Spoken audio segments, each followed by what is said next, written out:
apakah ini organik isu ini atau memang ada yang menggerakkan. Tetapi terlepas dari itu, kita coba bahwa analisa tentang sosial media, medsos ini memang sudah dikeluhkan oleh berbagai pengamat. Salah satunya John Schuller di dalam sebuah jurnalnya Crime, Psikologi, dan Behavior. Dia mengatakan bahwa ini adalah efek disinhibisi. Itu ada anonymous atau akun palsu. Akun palsu ini sebetulnya yang meresahkan kita.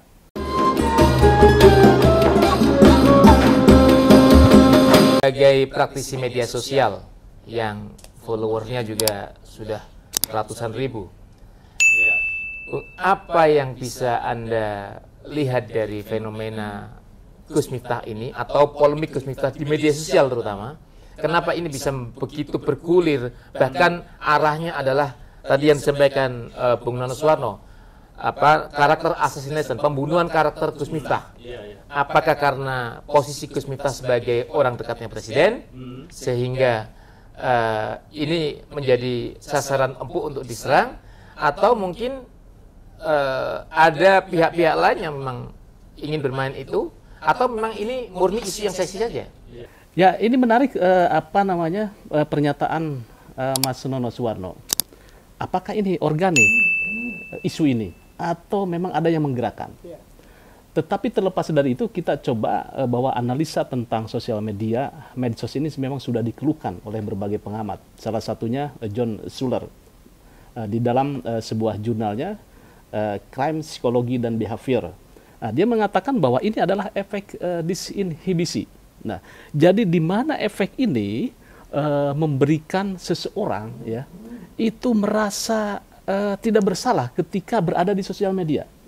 Jadi dia bebas melakukan apapun ketika berada di sosial media. Dia terasing. Bahasa orang Lamongan sakar PDW. Nah, itu nih. Kenapa ini terjadi? Ya, kita coba teori sosial media kita bahas. Pertama, itu ada anonymous atau akun palsu. Akun palsu ini sebetulnya yang meresahkan kita. Coba kita lihat bagaimana fenomena Gus Miftah. Apakah akun-akun tersebut yang trending di Twitter itu betul-betul akun yang organik atau robot? Nah, itu dalam beberapa hari kemudian atau beberapa minggu kemudian pasti akan ada yang menemukan di sini. Nah, kembali lagi, keresahan di media sosial itu akun-akun anonim. Nah, itu yang menjadi sebuah keresahan. Maka di sini mungkin Komisi 1 ya di DPR itu harus concern terhadap kasus-kasus ini. Terus yang kedua, bagaimana di media sosial itu invisibility atau invisibilitas, di mana seseorang itu bisa menyembunyikan fotonya, kan tidak ada kan? Nah, foto saya tidak ada.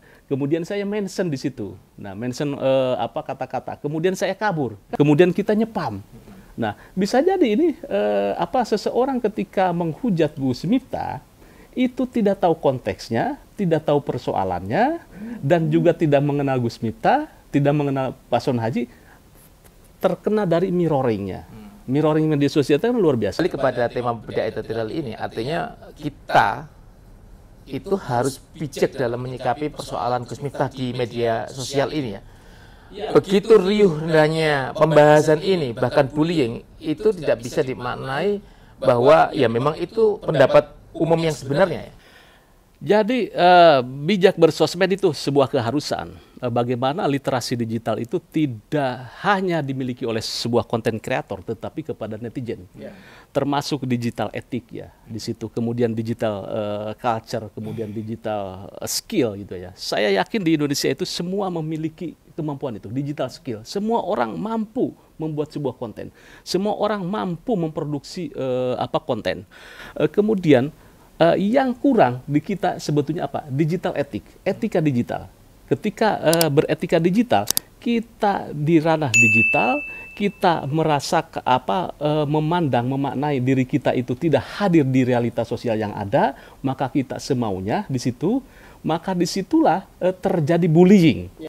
Seringkali begini kita ya, ketika ada konten itu kita langsung share. Nah, ada istilah sharing dulu sebelum share, atau kita menanamkan di otak kita, kita menjadi pemutus kata. Pemutus kata di sini apa? Ketika ada konten digital yang sekiranya apakah itu apa konten itu penting atau tidak? Is it true? Atau apakah itu benar berita itu? Itu penting itu. Jadi harus bijak adalah Betul. kita menyaring. Menyaring itu. Menyaring apakah informasi yang kita terima ini benar, kita Iya. telaah, Iya. baru kalau kita benar-benar yakin bahwa itu bukan hoax, ini sebuah pesan yang misalnya positif, ya baru kita share. Baru share itu ya.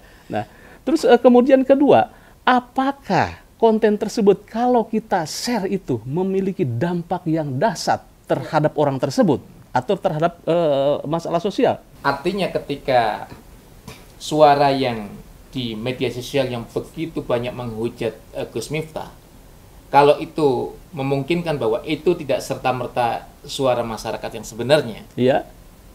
artinya bukan berarti Pak Prabowo juga tidak perlu juga menganggap dorongan atau desakan mundur kepada Gus Miftah itu juga tidak perlu, artinya nggak bisa terus opini publik itu dijadikan acuan untuk mengambil sikap Pak Prabowo ya. Ya, dalam hal ini saya yakin Pak Prabowo memberikan sebuah tafsiran politik dan realitas sosial yang ada. Saya yakin Pak Prabowo lebih bijak.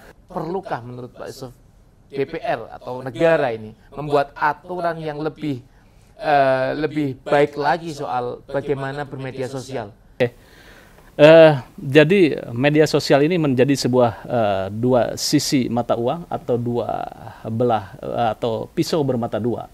Jadi bisa menusuk siapapun atau sebuah senapan yang bisa membunuh orang lain, membunuhmu.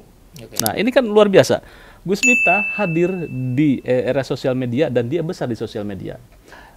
Perlu adanya sebuah sosialisasi yang masif, edukasi yang masif. Itu tentang literasi digital. Sebetulnya tentang literasi digital ini Koninfo kemudian Komisi 1 jangan lelah-lelahnya untuk melakukan edukasi atau memberikan sosialisasi. Literasi digital itu mengenai 4 aspek. Pertama, tadi saya belum selesai ya. Pertama, digital skill. Digital skill itu tidak hanya orang bisa mengoperasikan tentang handphone, tetapi bisa mengoperasikan apa yang dia penting dipublish dan tidak. Okay. Itu aturannya. Nah, itu harus disosialisasikan terus. Nah, siapa segmentasinya? Segmentasinya masyarakat Indonesia. Bagaimana caranya? Nah, caranya bisa melakukan secara door to door atau melakukan webinar, kemudian transformasi ke sekolah, dan ini harus terus dilakukan. Yang kedua, tentang digital etik. Nah, digital etik ini penting, yang seringkali kita abai. Etika digital itu mengenai apa? Ketika kita bersosial media, maka aturan atau etika ketika kita bergaul itulah seyogyanya diterapkan. Nah, kemudian tentang digital culture. Jadi coba kita kembali ke dalam budaya yang majemuk ini, saling menghargai.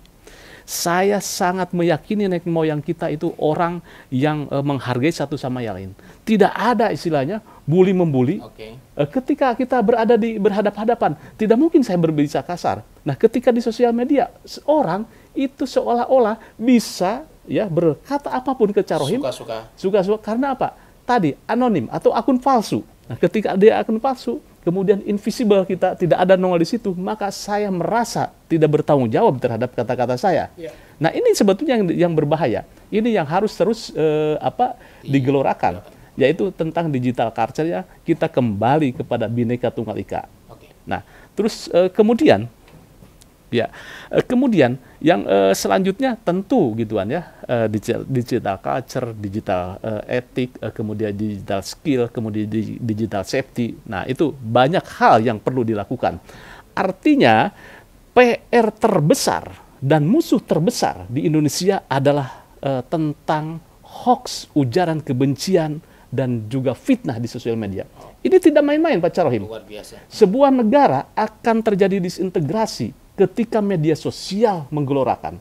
Artinya pemerintah harus betul-betul powerful di sini, mengontrol sosial media, konten-konten yang kira-kira bisa memecah belah umat, bisa memecah bangsa, itu langsung di-cut. Ketika ada konten yang masuk, pikirkan dulu ke kita, apakah ini pantas kita share lagi atau tidak.